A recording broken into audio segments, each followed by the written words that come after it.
नमस्कार मित्रों, आप सभी को इस ऑनलाइन प्लेटफ़ॉर्म पर हार्दिक स्वागत एवं अभिनंदन करता हूं और आशा और उम्मीद करता हूं कि आप सभी अच्छे होंगे और आप सभी को नए वर्ष की बहुत-बहुत शुभकामनाएँ। और अपने नए वर्ष के तहत एक आपने जो संकल्प लिया है या आपने जो अपने जीवन में उन्नति करने के लिए जो लक्ष्य निर्धारित किया है विद्यार्थियों, उस लक्ष्य को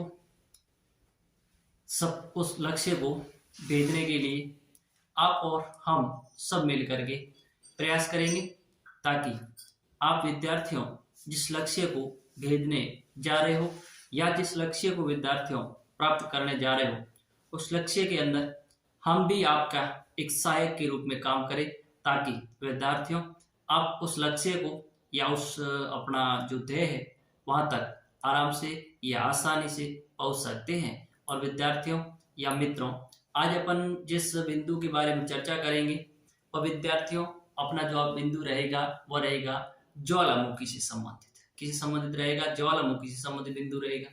जब विद्यार्थियों ज्वालामुखी की बात करते हैं तो इसके अंतर्गत ज्वालामुखी क्या होता है, ज्वालामुखी और ज्वालामुखी क्रिया में क्या अंतर है विद्यार्थियों, और ज्वालामुखी की उत्पत्ति क्यों होती है, ये सब बातें होती है। और विद्यार्थियों इस ज्वालामुखी से संबंधित मैं आज एक छोटी सी बिंदु के बारे में चर्चा करूंगा और मेरे को आपसे विद्यार्थियों आशा और उम्मीद है कि आप अपन जिस बिंदु के बारे में चर्चा करेंगे विद्यार्थियों, उस बिंदु को अच्छी तरह से समझने का प्रयास भी करेंगे। तो आज अपन बात करते हैं विद्यार्थियों ज्वालामुखी से संबंधित, और ज्वालामुखी से संबंधित जिस बिंदु के बारे में चर्चा करेंगे विद्यार्थियों, उसके बारे में बात करते हैं। जब विद्यार्थियों अपना बिंदु है ज्वालामुखी,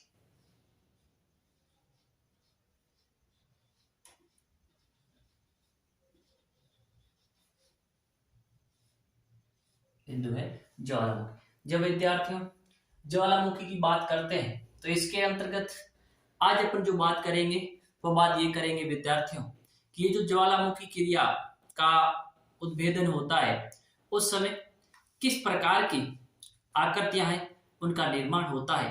आज अपन उन आकृतियों के बारे में ही अध्ययन करेंगे विद्यार्थियों। तो आप भी जानते हैं कि जब ज्वालामुखी क्रिया होती है तो ज्वालामुखी क्रिया से निर्मित जो स्थलाकृति होगी विद्यार्थियों, आज हम उन स्थलाकृतियों के बारे में बात करेंगे। जब मैं ज्वालामुखी क्रिया से निर्मित स्थलाकृति की बात करता हूं तो इसको विद्यार्थियों अपन मोटे रूप से कितने भागों में बांटेंगे? इसको मोटे रूप से विद्यार्थियों दो भागों में बांटा जाएगा। जब मैं इसको दो भागों में बांटता हूं विद्यार्थियों, तो दो भाग कौन कौन से हो जाएंगे? एक भाग हो जाएगा विद्यार्थियों अपना इसका, जिसको अपन कहते हैं अंतर्वेदी स्थलाकृति। किस प्रकार की विद्यार्थियों? अंतर्वेदी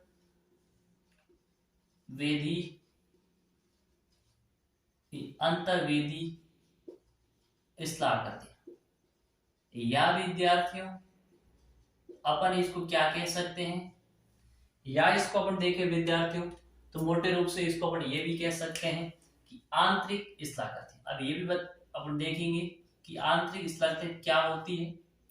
आंतरिक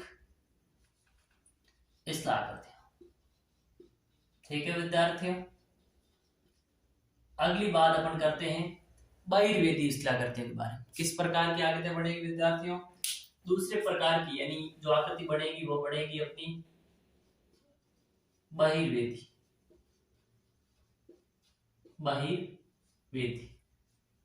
स्थलाकृति।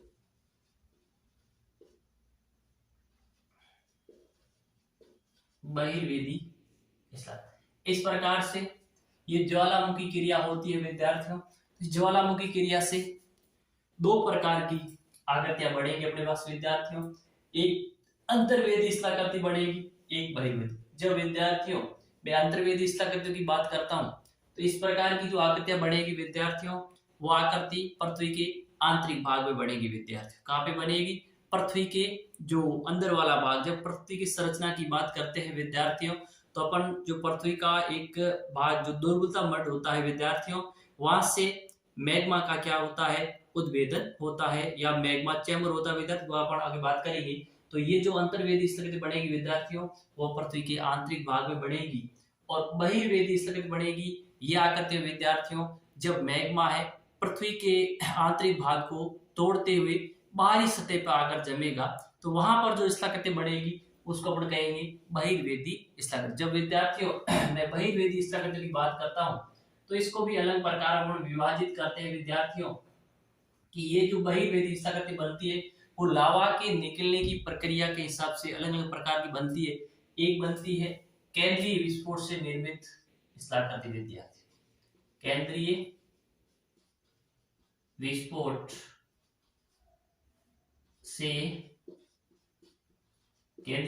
से जब प्लेटें विद्यार्थियां अभिसारी गति करती है तो वहां पे जिस प्लेट का घनत्व ज्यादा होता है विद्यार्थियों उस प्लेट के ऊपर कम घनत्व वाली प्लेट चढ़ जाती है, तो जो अधिक घनत्व वाली प्लेट का जो हिस्सा था नीचे वाला भाग विद्यार्थियों वो मैग्मा चैम्बर में चला जाएगा। और जब मैग्मा चैम्बर के अंदर चला जाता है विद्यार्थियों तो मैग्मा चैम्बर का तापमान क्या होता है विद्यार्थियों, ज्यादा होता है, तो वह भाग उस प्लेट का पिघलेगा और पिघलने के बाद में जब मैग्मा चैम्बर का विद्यार्थियों आयतन बढ़ेगा तो जो मैग्मा है वो पुनः पृथ्वी की सतह पर आने का प्रयास करेगा। उस समय जिस प्रोसेस प्रक्रिया के माध्यम से जो मैग्मा होगा वो पृथ्वी के स्थल के भाग को तोड़ करके बाहर आता है, उससे अपन केंद्रीय विस्फोट से निर्मित स्थलाकृति कहेंगे विद्यार्थियों। और इसकी मैं दूसरी बात करूं विद्यार्थियों तो एक दरारी उद्भेदन किस प्रकार का होता है विद्यार्थियों, दरारी उद्भेदन होता है या जो उद्गार होता है, तो दरारी उद्गार से निर्मित स्थलाकृतियां, दरारी उद्भेदन होता है तब स्थल पर किस प्रकार की आकृतियों का निर्माण होगा उसके बारे में बात करेंगे। और जब केंद्रीय उद्गार होता है उस समय स्थल पर किस प्रकार की आकृतियां बनती है विद्यार्थियों उसके बारे में अपन अध्ययन एवं करेंगे। अगली बात करें तो विद्यार्थी एक अन्य के अंदर भी अपन किस को लेंगे ये भी बात देखेंगे विद्यार्थियों। तो इस प्रकार से ज्वालामुखी क्रिया से विद्यार्थियों दो प्रकार की मोटे रूप से स्थलाकृति का निर्माण होता है, जिसके अंतर्गत एक तो अंतर्वेदी स्थलाकृति बनती है विद्यार्थियों, एक बनती है बहिर्वेदी स्थलाकृति। बहिर्वेदी जो स्थलाकृति विद्यार्थियों इसको मोटे रूप से जो लावा जिस प्रक्रिया के माध्यम से बाहर निकलता उसके आधार पे इसको सामान्य दो भागों में बांटा जाता है। केंद्रीय विस्फोट से निर्मित स्थलाकृति किस प्रकार की बनेगी और दूसरी दरारी उद्गार से निर्मित स्थलाकृति कैसी बनेगी। और अगला अपन देखेंगे अन्य जो भी जैसे झील है, जो पर्वत है या जो द्वीप होते हैं या जो धुआंरे होते हैं या फिर गैसर है, वो सारे विद्यार्थियों अन्य कैटेगरी में चला जाए। अब केंद्रीय विस्फोट होता है तो विद्यार्थियों इससे जो स्थलखंड का भूभाग होता है वो भूभाग कुछ तो ऊपर उठ जाता है विद्यार्थियों और उस भाग कभी कभार क्या है या तो भाग ऊपर उठेगा विद्यार्थियों और यह भाग क्या हो जाता है विद्यार्थियों नीचे धस जाता है। तो ऊपर उठे हुआ भाग से कौन कौन सी आकृतियां बनेगी और नीचे धसे हुए भाग से विद्यार्थियों कौन कौन सी आकृतियां बनेगी, तब उसके बारे में भी क्या करेंगे विद्यार्थियों गहनता से अध्ययन करेंगे। तब ना उसके ऊपर उठे हुए भाग की बात करता हूं मैं तो ऊंचे उठे भाग जो ये ज्वालामुखी क्रिया होती है केंद्रीय विस्फोट जैसी इस प्रकार की क्रिया होती है विद्यार्थियों स्थलखंड का कुछ भाग है ऊपर उठ जाता है, तब कौन सी आकृति बनेगी तो उसके बारे में भी बात करेंगे। और जब ये क्रिया होती है तो कुछ जो स्थलखंड का भाग होता है वो क्या जाता है नीचे धस जाता है विद्यार्थी, क्या होता है नीचे धस जाता है, नीचे धस जाने इससे भी किस प्रकार की आकृतियां बनेगी उसके बारे में बात करेंगे। तो देखो विद्यार्थियों जब जो ये केंद्रीय विस्फोट के यानी इस प्रकार से लावा केंद्रीय विस्फोट की हिसाब से लावा का अगर उत्पादन होता है तो एक तो स्थलखंड का भाग विद्यार्थियों नीचे धसेगा और या फिर उस कोई भाग क्या ऊपर उठ जाता है। अब विद्यार्थियों जो भाग ऊपर उठता है ऊपर उठने पर किस किस प्रकार की आकृति बनेगी उसकी यानी किस प्रकार के स्थल पर आकृतियां उसका निर्माण हो सकता है विद्यार्थियों, तो अपन उसके अंदर बात करें तो एक विद्यार्थियों आपका बनेगा सिंडार शंकु। अब ये क्या होता है ये बात अपन आगे करेंगे विद्यार्थियों। एक बनेगा सिंडार शंकु, यानी इस प्रकार की स्थल पर एक आकृति बनेगी विद्यार्थियों, जिसको हम कहते हैं सिंडार शंकु। अब क्या होगा ये बात करेंगे। दूसरी बात करें, दूसरी जो आकृति बनेगी विद्यार्थियों, वो आकृति बनेगी आपकी, जैसे मैं दूसरी आकृति की बात करूं विद्यार्थियों, दूसरी आकृति जो बनेगी आपकी वो बन जाएगी विद्यार्थियों कंपोजिट शंकु बनेगा। क्या बनेगा? कंपोजिट, कंपोजिट शंकु का निर्माण होगा विद्यार्थियों। आगे मैं बात करूं तो विद्यार्थियों परपोषित शंकु की आकृति बन सकती है, परपोषित शंकु की आकृति है उसका भी निर्माण हो सकता है। आगे अगर मैं विद्यार्थियों बात करूं तो एक अपन बात करें तो अम्लीय, जो अम्लीय या एसिड शंकु का भी निर्माण हो सकता है। तो बोल सकते हैं, लिख सकते हैं अम्लीय शंकु। और अगली मैं विद्यार्थी बात करूं तो अम्लीय होगा, इसका मतलब बेसिक या सारे शंकु भी बनेगा। और क्या बनेगा विद्यार्थियों? सारे शंकु का भी। अब ये क्या होगा विद्यार्थियों, इसके बारे में विकी बिंदु के बारे में बात करेंगे कि सिंडार शंकु क्या होता है, ये कब बनता है, कंपोजिट शंकु कब बनता है, परपोषित शंकु का निर्माण कब होगा, अम्लीय शंकु का निर्माण कब होगा, और सारे शंकु का निर्माण कब, ये सब के बारे में बात करेंगे। और भी देखिए विद्यार्थियों, तो इससे अपन बात करें तो ऊंचे ऊंचे भाग से जो आकृति बन सकती है, लावा डॉट कह सकते हैं, या लावा क्या कह सकते हैं विद्यार्थियों, फलक। तो एक आपकी ये भी आकृति बन सकती है कि लावा डॉट या लावा फलक। इस प्रकार से यह आकृतियां तो विद्यार्थियों जो केंद्रीय विस्फोट से निर्मित, केंद्रीय विस्फोट यानी जो ज्वालामुखी का उद्गार है, अगर केंद्रीय विस्फोट के रूप में विद्यार्थी होगा, तब ज्वालामुखी का उद्गार केंद्रीय विस्फोट के रूप में अगर विद्यार्थी होता है, तो ये जो पृथ्वी के स्थल के ऊपर वाला भाग उस ऊपर उठ जाता है। और जब भाग ऊपर उठेगा तो लावा की जो मैग्मा है, उस मैग्मा के बाहर आने से किस प्रकार की आकृति बन सकती है विद्यार्थियों, सिंडार शंकु है उस प्रकार की आकृति का निर्माण हो सकता है। कंपोजिट जो शंकु होता है उस प्रकार की आकृति बन सकती है। परपोषित शंकु जैसी भी आकृति विद्यार्थी बन सकती है, और अम्लीय शंकु जैसी आकृति बन सकती है। सारे शंकु और लावा डॉट या पलम जैसी भी आकृतियां बन सकती है। ये तो विद्यार्थियों जब जो ज्वालामुखी है वो केंद्रीय विस्फोट के हिसाब से ज्वालामुखी का, अगर जो ज्वालामुखी है उसका उद्भेदन विद्यार्थियों केंद्रीय विस्फोट से होता है, और जो स्थलखंड का भाग ऊपर उठ जाता है तब यह आकृति बनती है।